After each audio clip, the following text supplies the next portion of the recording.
How do we prevent people from being scalped for Dave's tickets?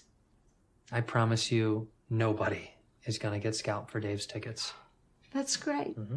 Will other rapper artists' parents be there? And if so, do you know their names? Yeah, actually, yes, Meek Mill's parents will be there. Meek Mills? It's Bob and Sharon Mill. Bob and Sharon. Welcome to Something Crunchy. Tyler is homies with Blake. Blake is the older bro of Blair. Blair is married to Tyler and is a slutty slut. Welcome to Something Crunchy. What the hell is crunchy? Welcome to Something Crunchy. Welcome to another special edition episode of Something Crunchy. I'm Kellen Blake. With me as always, Blair and Tyler Dressel. We have such a crunchy guest joining us tonight. You've seen her in movies like Night Shift, St. Elmo's Fire, and 7 Pounds, shows like Mork and Mindy, Seinfeld, and most recently on Dave. Please welcome Gina Hecht. Oh, thank you. Thank you so much. Thank you. Thank you for joining us. How are you, Gina? Of course. Very well, thank you. And you? Oh, doing wonderful. So you were born on December 6th in Texas. I was born on December 6th in Texas. Practically related. Just thought I'd open with that. For real? Yes. Blair and I are from Dallas. You're from Houston, right? Oh my, yes. Now, are you all still in Dallas? No, we are in Phoenix, where Tyler is a native of. Yep. But I was named after a Gotcha. city in Texas, so that's got to count for something. Absolutely, for sure.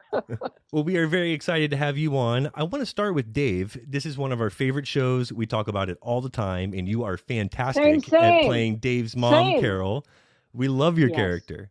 You and Thank David you. Paymer play off of each other incredibly well. And I'm eager to know Thank how you. closely your character is based on Dave's real mom. Did you spend time with her to get direction? Were you casted because of any similarities?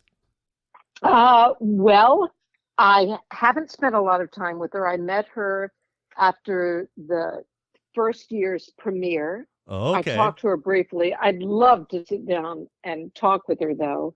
But I mean, I was really cast from a casting session. I had a good feeling when I walked in. They said, "Oh my God, she even looks like my mom." So I thought, okay, all right, this may go well. And then I started doing my idea of what this character may be, not really knowing anything about Dave, anything about the show. And Dave stopped me after I'd gotten a sentence or two out and said, no, just do you. And I said, okay. And then that's how it went. We ran through it once, and little improv here and there, not much. And then I got it. Oh, But, wow. Well, you yeah. must have made some excellent choices. How did you react to seeing the script or learning about the girthy amount of penis-related content written into the show? Well, so the scene that I auditioned with, I'm trying to remember. I think I only had the scene and not the script at the time that I first auditioned for it. And I looked it up to see if there really was this character, Lil Dicky, because it didn't say Dave Burd. The show was called The Untitled Lil Dicky Project. And so I thought, what the fuck is this? But okay, I'm definitely in. Yeah. I definitely want to be a part of this. I don't know what it is, but We don't blame you. I'm all in for the ride here. So I looked it up. I found his Freaky Friday video, and I watched it, and I thought, this guy is fantastic. He is so talented. So I went in for it. I really wanted to know if Lil Dicky was a real person, because I didn't know. And so I wanted to make sure when I walked into the room that I would be able to identify who the person was, should he be in the room that I'm reading with. So that's what took me to, to this music video. And I was just blown away by the talent and creativity of that video. So I went in and auditioned and came home. After reading with him, I thought, he is adorable, this guy. I just loved him. So I left that. I called my manager, I said, I think it went really well, but you never know. The things that I thought went horribly, I get, and the things that I went, you'll be getting a call from them. I never call. That's how it goes, huh? At this point in my career, I never know.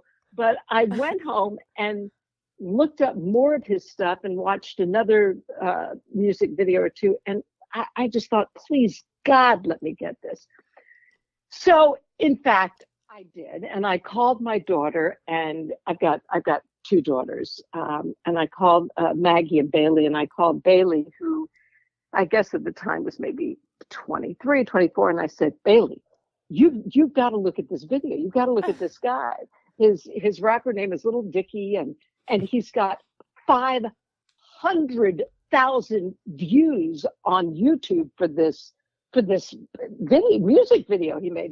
She said, okay, let me look at it. She called me back and said, Mom, that's 500 million views on YouTube. And I think a few people know who he is. Like, oh my God, this is amazing.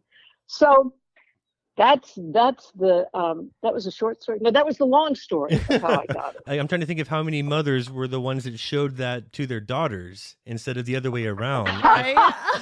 Well, here's the thing. So obviously we come from a showbiz family. So I am not going to be your typical mom in terms of being prudish or being offended by language or sexual situations or anything like that. That's great. I'm an actor, so same here. We roll up our sleeves and dig in, and there's really nothing that's taboo about anything for that matter. So as an actress, even if I weren't playing his mother I was blessed and graced with that job, but I would love this show regardless.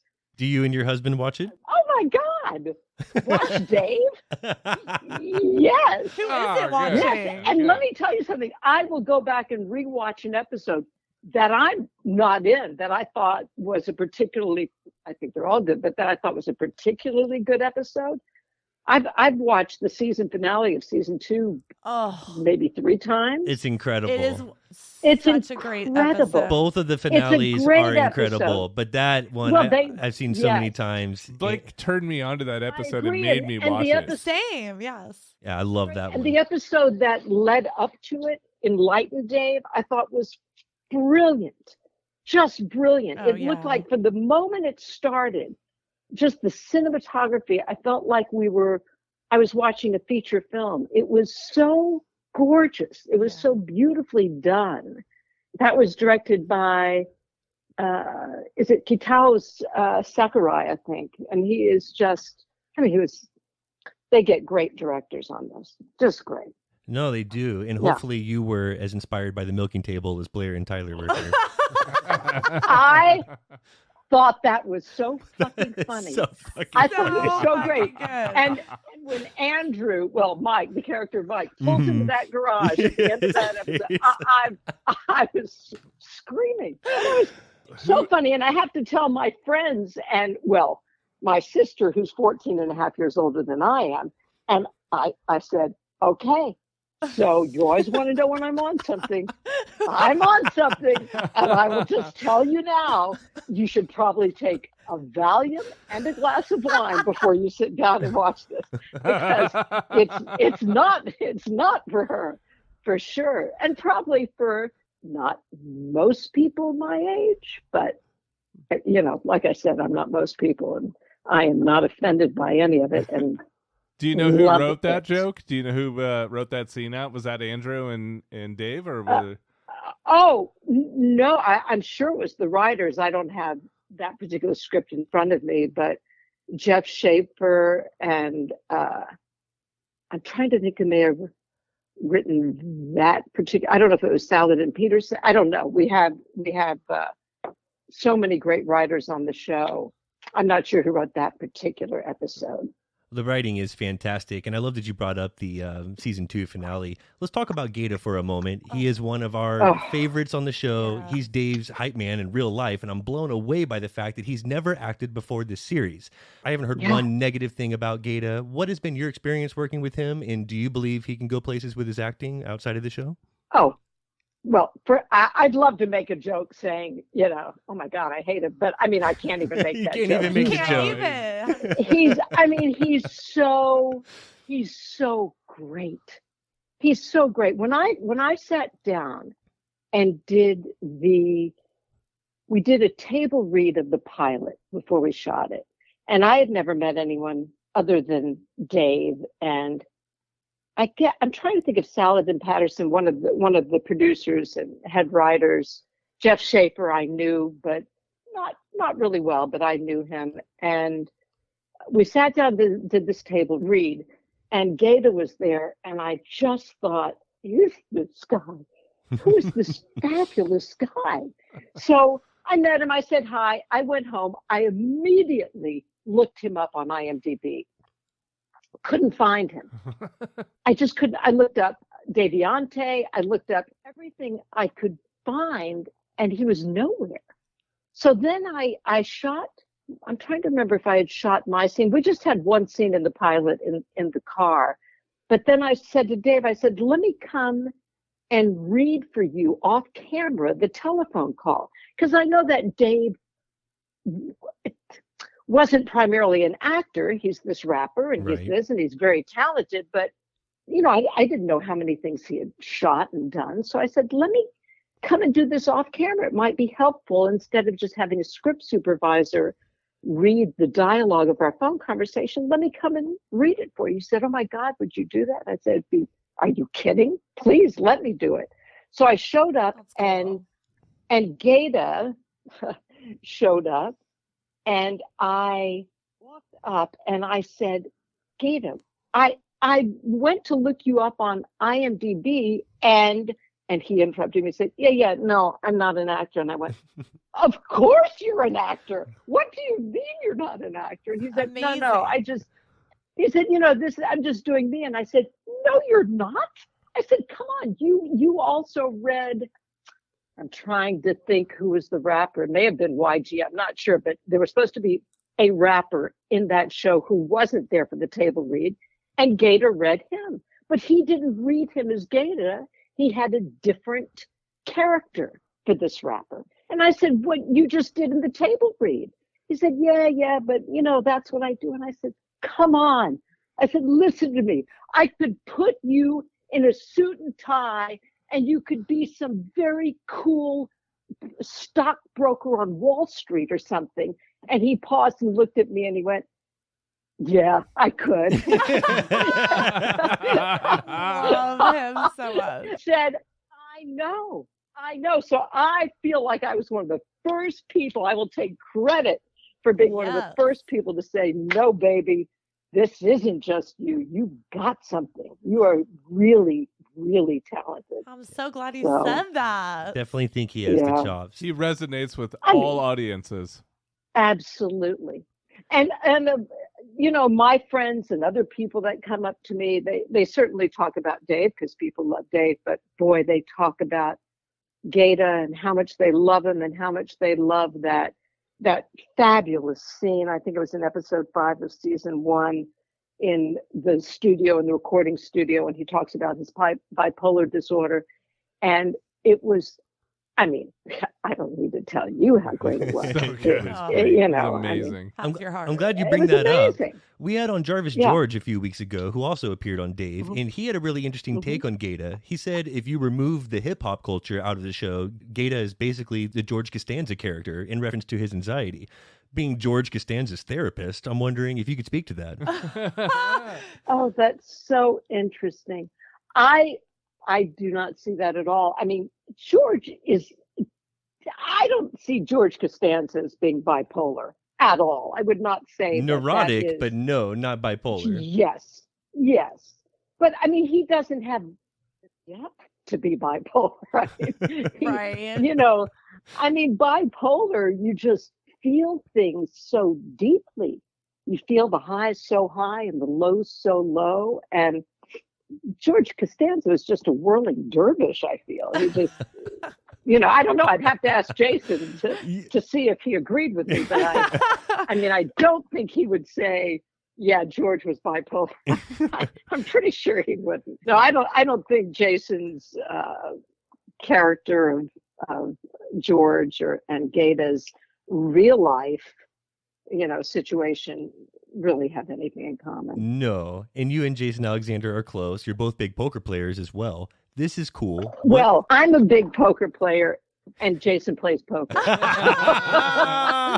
Oh, well said. Shots fired. What got you into poker? How long have you been at it? And will you let me know when a seat opens up at your game? Right? We need it. You may not want a seat opening at my game, but maybe, I don't know. So give it to him. I've been playing poker. Well, I grew up in a family that played games. We played all kinds of games, whether it was, Scrabble or it didn't matter what it was. And poker was one of those games. And so I can't even tell you the first time I played it, but I can tell you that all through college, we would start a game Friday night and end it sometime on Sunday, I think. And that was how it was when I moved out to Los Angeles as well. The first apartment in the building, the manager and his wife and I became friends, and they played poker. And then we found some other people in the building who played. And that's what happened then. We would start Friday night after people got off of work. We would end Saturday morning after the sun came up. We'd take a little break and start in again Saturday night. And that was just, I think it was like nickel, dime, quarter or something. And it was so ridiculous because at playing nickel, dime, quarter, you would just stay in until, it was like stay into the river on everything, on every hand. You would just see every card, turn it over and try and figure out what you had. It didn't matter. And we'd play crazy games. I mean, that was before No Limit Hold'em, really. That was... No Limit Hold'em, that is serious stuff. How are you around the table? Are you like fierce and stone-faced? Do you mess with everyone? Do you kind of play like kind of some of your characters? I'd be screwing with people. I used to play No Limit. I really don't anymore. I've moved into mixed games now, which I find much more fun. You never get bored, and the people are frankly, I can't say they're nicer. They are certainly more friendly sitting at a mixed game table. Nobody has the hoods over their heads and sunglasses on and covering up their neck so you don't see their pulse and, and covering up their mouth and their neck and their head and their face. So that's a thing now, covering up the neck. Thing? I knew about the glasses and the hood and all that, but the pulse, the neck, wow. Yeah, so they'll take their like left arm across their chest and take the right like collar of their shirt and pull it up. So it's the person, whoever they're playing, depends which side they're playing on, can't see like if the vein in their neck starts pulsing in a bigger way or faster way or slower way, just to give nothing away. They just now have, that's one of the body language things they do. Or they'll just wear a hoodie up around their chin so people don't see that. There's just all kinds of. Have you made fun of someone for their body language and being that ridiculous around the table? No. Never. No. Oh, I couldn't resist. Their thing. I wouldn't. No, I wouldn't. I mean, people do what they have to do to try and play their best and win their best game. I used to play it, and I felt that I was pretty good. I felt like I was a competitive player, and there would certainly be games and tables. I'm really a tournament player. I play some cash, sometimes with friends. I rarely play cash games. I do if I'm in Vegas for the World Series and I'm between tournaments. I may sit down for a cash game, but I'm mostly a tournament player. So having said that, when I would play No Limit Hold'em tournaments, I was good at being the player. Very quickly, people became aware of tells. And very quickly, anyone who was any good at all would get rid of those tells or be aware of them or shift them or whatever. So the tells didn't become like, they're pursing their lips or their eye twitched or, whatever, that sort of thing. A tell was more of watching what they do, watching what their starting hands may be, seeing how they continue with those starting hands that you think may be in their range, and making decisions based on how you think they play rather than a particular tell, as it were. But I have used tells in the past to my advantage, knowing what people are looking at for me and knowing what my table image is of this older woman who plays probably very tight and doesn't know how to play that well. I have used that to my advantage. Ooh, love this. So, yeah. Well, and sometimes they're right because God knows sometimes I don't play very well. So, there's always that. There's no perfect player. That's awesome that you play in the series and all of that. It's interesting you're more of a tournament player instead of the cash game style. I feel like most people flock to the cash tables. Yeah, I mean, here's what I like about tournaments. I'm going to lose what I'm going to lose. Oh, that's what I'm going to lose. But the upside could be huge. So when I go to a tournament, whether it's a $50 buy-in, a $500 buy-in, a $1,500 buy-in, whatever it is, I will never play something that I can't afford to lose or that I would really regret losing, would be uncomfortable for me to lose. I don't play those kind of stakes. So if I walk up for a $50 tournament and it doesn't matter to me whether I see that $50 again or not, then let's go. And, in cash games, I think where people can get in trouble is they lose. They reach into their pockets, they pull out more. They lose, they reach into their pockets, they pull out more. In a tournament, you can't do that. That's it. You put up your buy-in. Sometimes you can buy in more than once, but, I usually don't need to or decide not to or, whatever. So that's why I like tournaments, because it's just a fixed amount. This is what you're going with, and you could win a whole lot more, but you're not going to lose anymore. That is beyond cool. And you got to have some cojones to play poker. You got to know, I'll sit down at a 3-6 table and have some fun. But my tells, I am so quick. I'll have the biggest smile on my face. And it's yeah, I got a great hand. The bartender knows your tell. I know. Blair might as well have a tail behind her. I know. Sometimes I can also use that, but no. Rock a 3-6. That's about it. 3-6 is that limit? Is that what you're playing? 3-6 Yes. limit? No Yes. hold? Yeah. Small I beans. mean, limit hold'em. Well, you can still, if people cap it all the way, what is it? 3 or 4 bets for a cap? It is 4. Is it 4? So, yeah. I mean, $24, you could be $100 into one hand. Yeah, that's true. It's so fun to be surprising though. I like to sit at a table of men and just pretend I don't know. I grew up and playing Texas Hold'em and poker and all these things. Yeah. But like you said, when people think oh, she's gonna play tight, she's gonna do this, and yeah, think that I don't know how to play it, right? And I love that for the guys that Yeah. are underestimating you. Oh, love it. Well, it's October. Around here, it's Crunchtober. And we typically dedicate the whole month to horror. Do you have any favorite horror films? Once again, dedicate the whole month to horror. So let's see. My favorite horror films, I guess, are Pretty Woman. That's a good one. Now Yeah. this is a segment we need to explore. This is way better than the horror genre. Yeah. The horror genre. Yeah. Yeah. Okay. The Boogie horror Nights. genre. Yes, there you go. The horror genre. Do I have any favorite horror films? It's interesting because we were talking about old films, and unfortunately, I found that some of these old films that we go, "Oh, that's so great," and then my husband and I will show them to our daughters, going, "This is the scariest fucking film you'll ever see. Get ready." We show it to them, and it's like, Oh. wait, where's the scare? Where's this? That's the monster? That What? happens No, all the it's just- time. It happens all the time. The essence is still there, but because the technology has evolved, it's kind of hard to go my back God. to Yeah. old movies. It's and so still- hard. It is. That's why they have to be kind of creepy and thriller and kind of that more of that style. That will always get me. So horror film, the horror films or suspenseful films that get me, it's not so much, it's really not the monsters. It's the It's the mind the fuck. terror, it's the suspense. Yeah, exactly. And it's the not knowing and the waiting, and it's the old you're looking in a mirror, you open the medicine cabinet, you close the medicine cabinet, and there they are. It's Boom. that kind of scare that I am always kind of leaning back in the couch on, rather than a monster per se.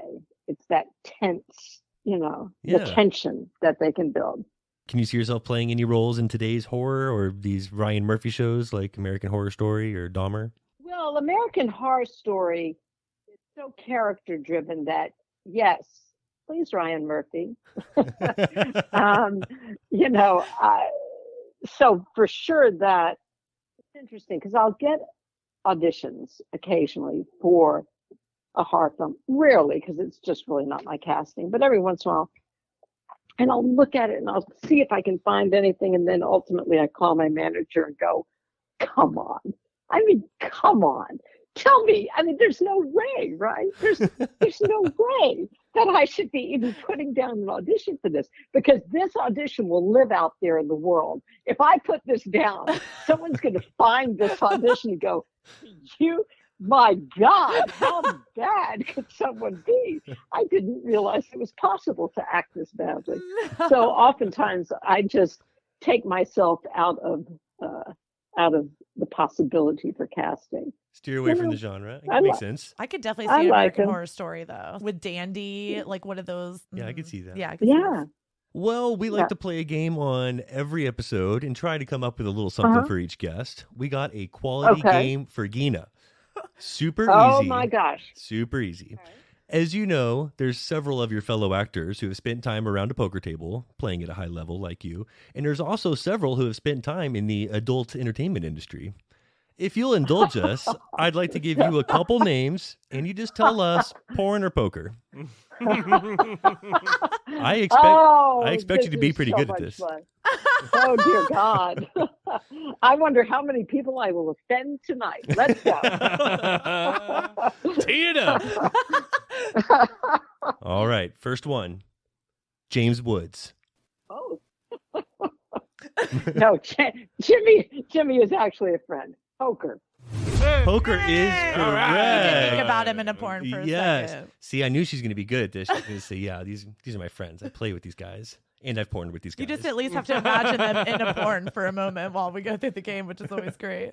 Okay. Well, Jimmy, I just thought, well, yeah, porn, but you all probably don't know. But yes.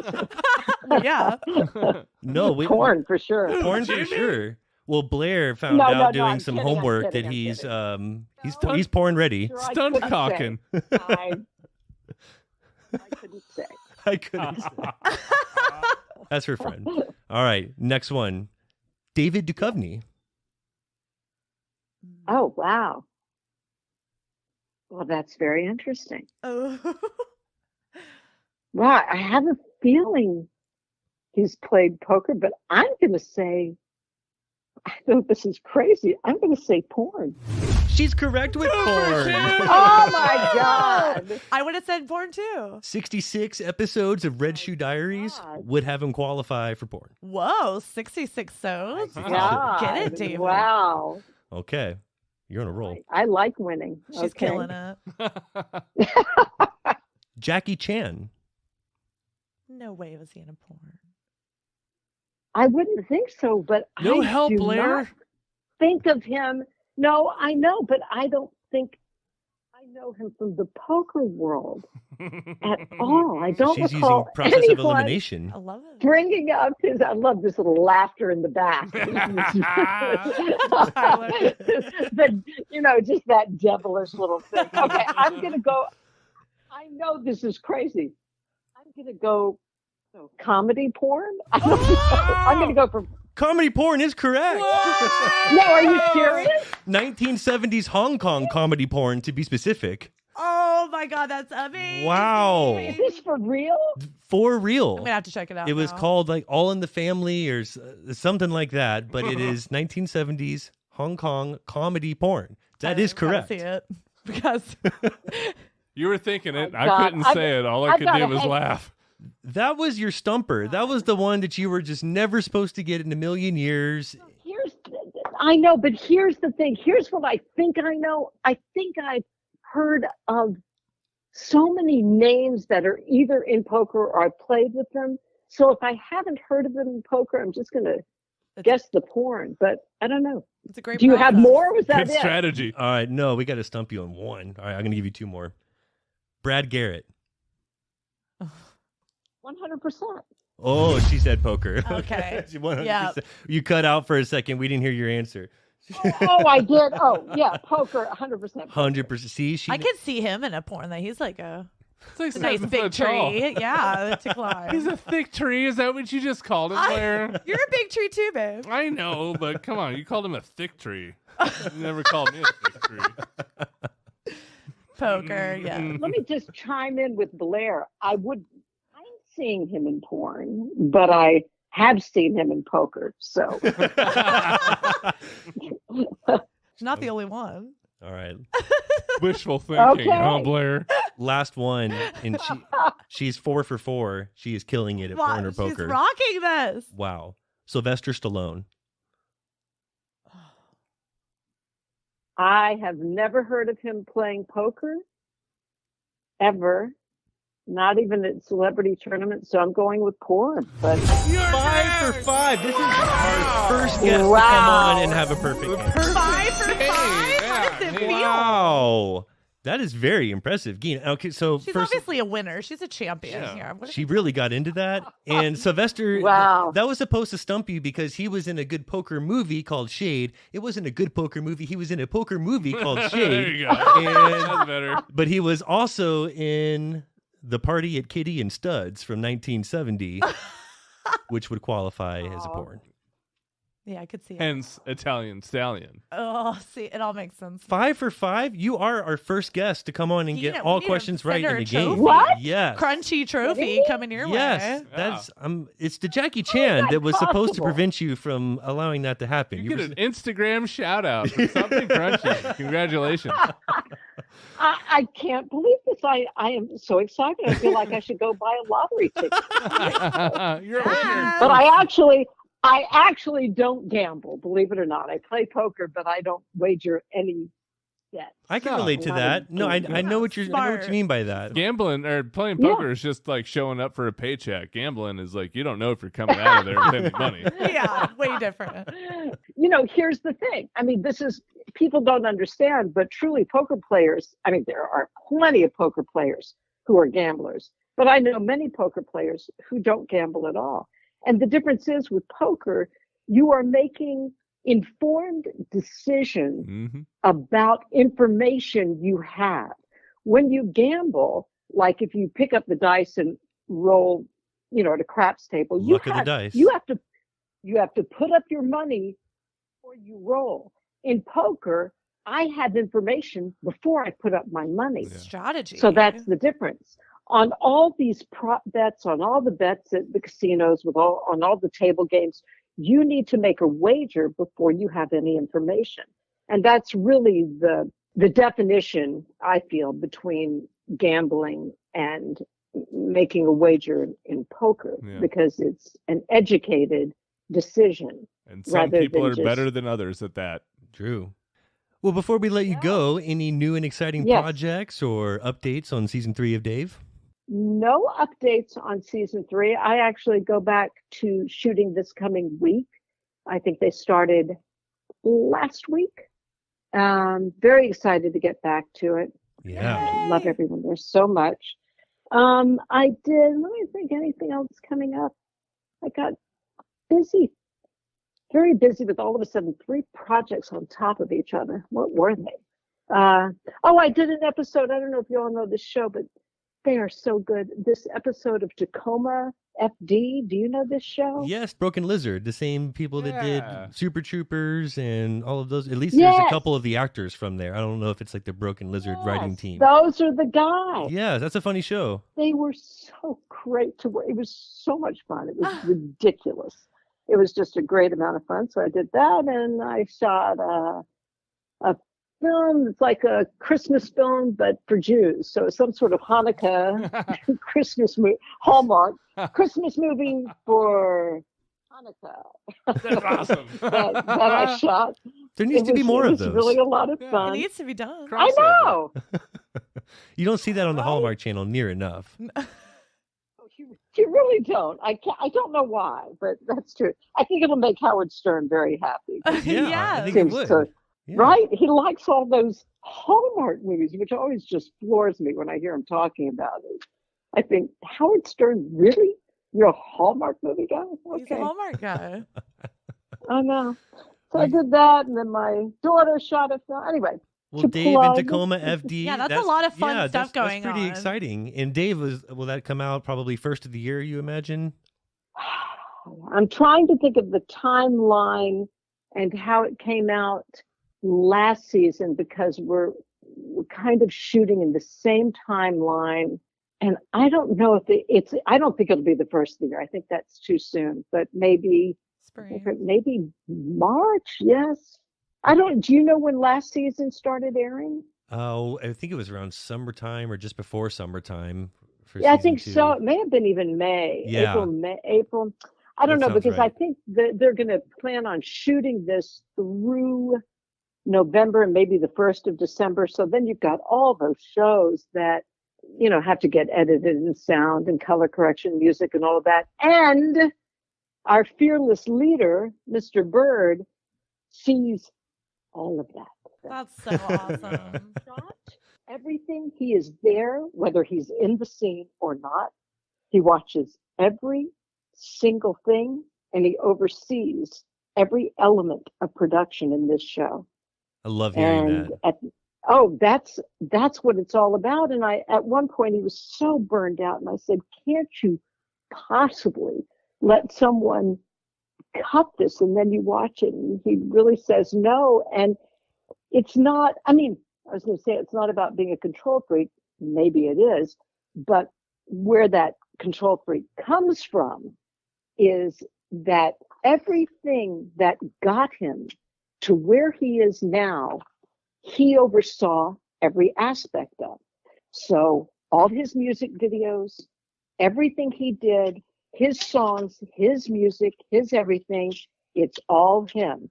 Succeed or fail, it's him. So when he knows how well it's done, he is very reticent, and I can't blame him, to put it in another person's hands. So although he has surrounded himself with great writers, and that was very smart of him, because it starts on the page. It's the written word. That's where that comes from. But I like that he has that control. It gives it that extra layer of authenticity that, he has that personal touch to it at all times. You can tell in the end product. Yeah. Right? Yeah. So anyway, I don't know how we got up on that tangent. We're here to tangent all day with Well, no, we were asking you about Dave, and that's exciting. So, all right. So good updates, and we'll expect to see that probably around spring or so. But you have been such a blast, and I really hope we get a chance to talk again sometime. To my fellow December 6th Texan over here. Oh, my God, yes. My Sagittarius Thank you Texan. so much. It was a pleasure talking with you guys, and happy to come back anytime. Thank you for having me. Oh, likewise. Please. Thank you, Gina. Thank you so much. My pleasure. Bye, guys. Bye. Take care. Hope to see you at the final table someday. I look forward to seeing you and seeing you at the table. Oh, have a good weekend. Thanks, Gina. Bye. Thank you. You too. Bye, guys. Bye-bye. Oh, she was It was fun. awesome. Like coolest ever. I'm pissed. What? 5 for 5? Yeah. Porn or poker? It was too easy. She knew her shit. Yep. She pulled She her didn't give a porn out and fuck slapped around. you in the face with it. She didn't have to know her porn because she knew her poker so well. Now, Jackie Chan, she was supposed to say, okay, well, I could see him big in the Hong Kong circuit, those tables. Yeah. He's a big poker player over there. Maybe I just haven't played with him here. No, she knows what's up. He's with big China money. You think she didn't know international poker? I mean, she plays Pai Gow. Yeah. So that was like a trap for the family She Chan. didn't fall into any of those fucking No. traps. Family Chan traps. She hit 5 home runs in a row on your ass. She did. She was like, James Wood, buddy. You Nice, kidding me? nice dig, but Yeah, it's James Woods, huge hog, but poker. Back to back to back to back to back to back jacks on your ass. Damn. That sucks. So we have our first perfect game, and it was Gina that came on wow, and just smashed it. Well, I'm impressed. porn or poker. This comes from a games family. Can't compete with that. She did explain it to us. She's like, I came from a games family. Yeah. you're going to have to try harder. You think you're going to fool me with porn in here? I don't fuck around. Yeah. You're hilarious, but All I need is a little info. Take it all the way. go ahead and write winner next to my name. You go ahead and circle that done Write it in in pen, Blair's please. book. Write it in pen. Hot news. New dream car giveaway over at 8080. They're offering 5 times the entries right now, all for a brand new supercharged Lamborghini plus $60,000 in cash. You do not want to miss out. Nor do you want to forget to check out somethingcrunchy.com, where you'll find every episode or links for social media, and the Almighty Crunch Store, where you'll find all kinds of crunchy gear showing that you are a proud citizen of Crunch Nation. And then there's the Something Crunchy Facebook group, home of the 24/7 meme orgy. Sploosh. This has been another episode of Something Crunchy, and as always, don't ever forget to live your crunchiest life And be crunchy to one another.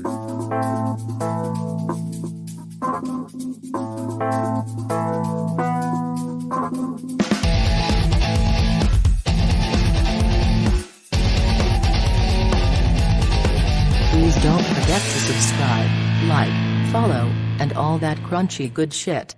Thank you for listening. I got one more, and then it was like, all right, one more. All right, fucking do it right this time. She was cutting in and out so badly at times, and couldn't hear her come in. Like, what about Brad Garrett's porn? What? But I also played poker with it. This is a trick question. He's like, I could tell you about when he couldn't walk for a... Flowers in the mail the next day. I don't know what happened. Brush my hair for still smells like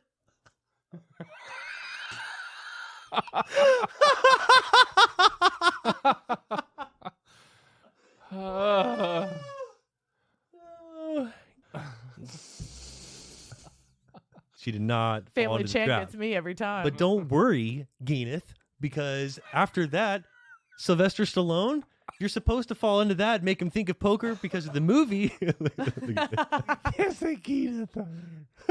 No, no, you can't say that. She'd hate it. Geeneth? No, stop. It's like Peneth. She watches the show. That's supposed to be better. I had a granddaughter named Geeneth once.